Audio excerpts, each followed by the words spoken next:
지난해 발생한 이상기후에 대한 정부 차원의 종합보고서가 나왔습니다. 중부 폭우, 남부 가뭄이 대표적인 이상기후로 꼽혔는데요.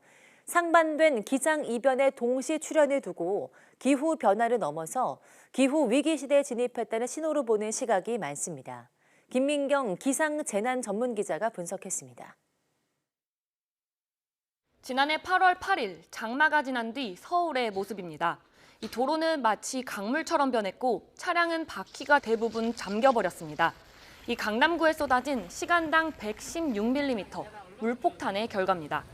정부 차원의 이상기후 보고서는 장마부터 8월까지 중부지방에 쏟아진 최악의 폭우를 2022년에 가장 큰 기상이변으로 지목했습니다.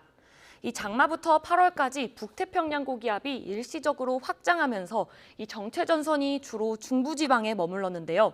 이 때문에 중부지방에는 시간당 100mm가 넘는 집중호우가 잦았습니다. 이로 인해서 8월 한 달에만 중부지방에 총 19명의 인명피해와 3,154억 원의 재산 피해가 발생했습니다. 남부지방에는 반대로 물이 부족해 가뭄이 극심해졌는데요. 6월부터 12월까지 기상가뭄이 계속되면서 1974년 이후 가장 많은 227.3일의 가뭄 일수를 기록했습니다. 이 전남 지역에서는 1,442헥타르에 달하는 농작물 피해가 발생했고, 이 섬진강권역 댐 저수율은 2022년 12월 기준 예년의 절반 정도로 이 심각 수준을 기록했습니다. 지난해 발생한 이상기후에는 때이른 6월 열대야와 7월 폭염도 포함됐습니다. 6월 하순에 중부에는 때이른 열대야가 발생했는데 특히 서울과 수원, 춘천 등 14개 지점에서는 이 기상 관측 이래로 첫 6월 열대야가 나타나기도 했습니다. 이뿐만 아니라 7월 상순에는 영남 내륙 지역에 역시 때이른 폭염이 나타났습니다. 이로 인해 온열 질환자는 사망자 9명을 포함해 총 1,564명으로 전년 대비 13.7%가 상승했습니다.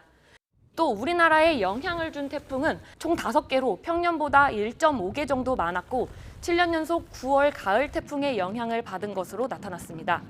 특히 11호 태풍 흰남노가 거제로 상륙하면서 집중호우와 강풍으로 인명과 재산 피해가 잇따랐습니다.